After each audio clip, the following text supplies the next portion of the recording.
What's going on? It's Astronaut H, and this is the What More Do You Want Network.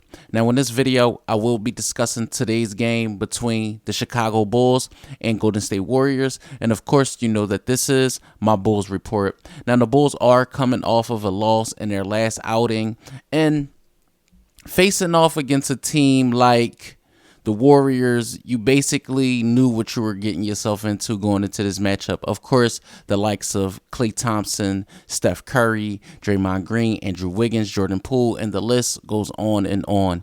Of course, the Chicago Bulls are not in a position where at this point of the season a lot of us would like them to be. But of course, you know, coming out and just having a sense of competing. That's all you could ask for in today's game is that the Bulls compete. And I feel like from the onset of the game, Klay Thompson did get the first bucket of the game for Golden State. But then you seen Vucevic be aggressive, and he was getting to the rim and got the first bucket for the Bulls. Zach LaVine did get to the rim after a turnover by Golden State. And that was basically like the cause and effect of a lot of points that the Bulls did score were off a lot of turnovers from the Golden State Warriors. But you did see an early foul by Zach LaVine. Patrick Williams asserted himself with a three, but he did get in foul trouble early. He had two early fouls that could have went either way. You seen Vucevic hit a three, which was big. You seen a 10-0 start by Chicago after Golden State scored that first bucket. The Bulls did turn out and go 10-0 themselves. You seen Derrick Jones Jr. get out on the break. You seen the Bulls get a lead early by shooting 50%. The Bulls also were getting inside. You seen Zach LaVine did crash the boards today. And without DeRozan for another game, you know, that was big. The Bulls lead got up to as much as 15 in the early parts of today's game. You seen their threes falling early. They actually scored a 30-point quarter, but with things, you know, it's always the good and the bad.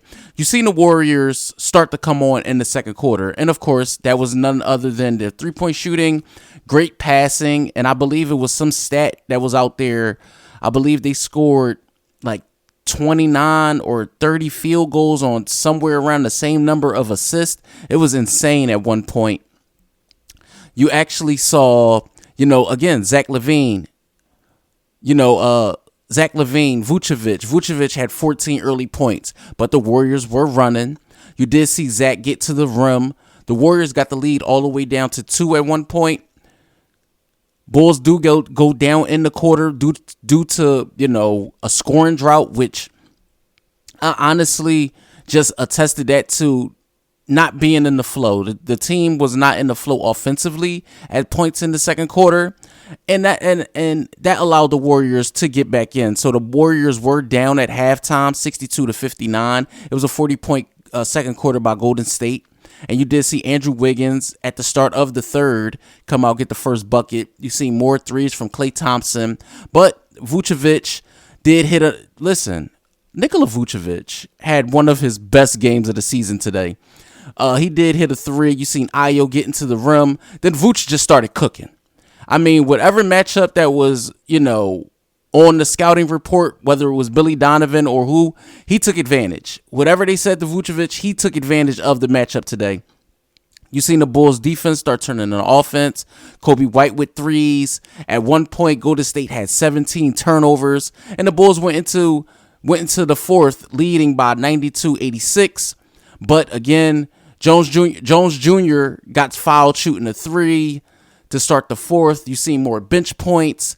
Vucevic threes were falling. The Bulls team assists were just it was one of these games where when I watched it, and I said to myself, I said, if the Bulls, hang on and win this game, it'd be nothing more than one, execution, 2, Vucevic, and 3, just the Golden State Warriors playing really, really lackadaisical basketball.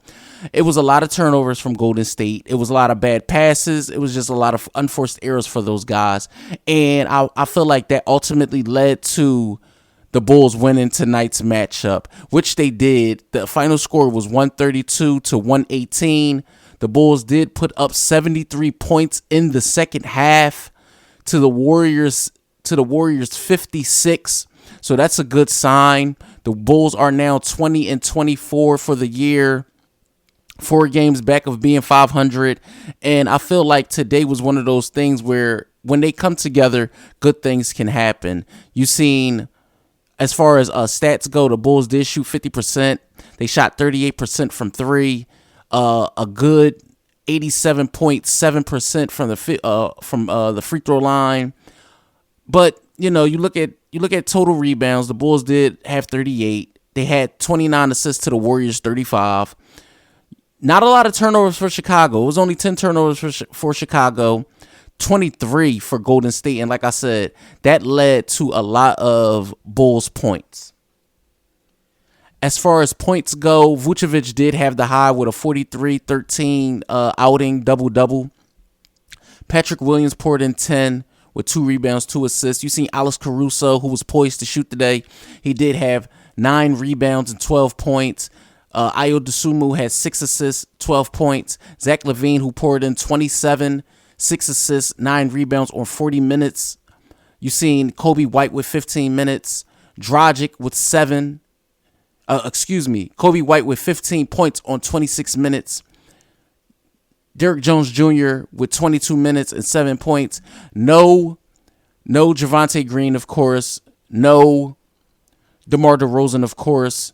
And Andre Drummond was a DNP.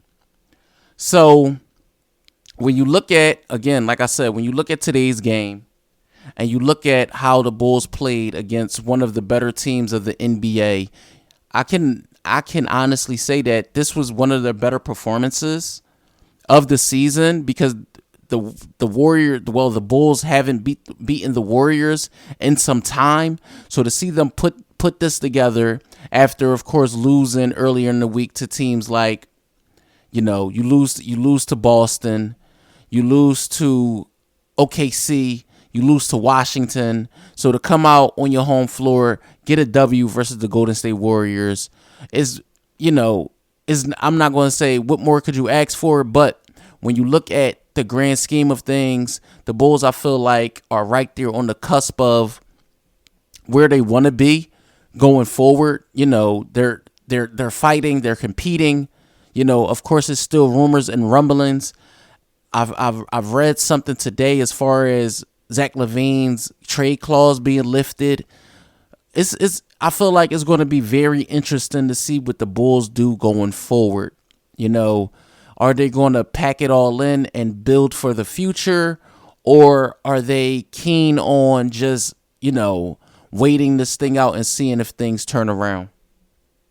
Let me know what you guys think in the comments down below. Chicago Bulls fans, Golden State Warrior fans, or if you're just a NBA fan who's first time tuning into this channel, let me know what you think in the comments down below. Don't forget to like, comment, subscribe, hit that notification bell so you can know anytime a video is being uploaded to this channel. It's Astronaut H. This is the What More Do You Want Network, and I'll catch you guys on the next video.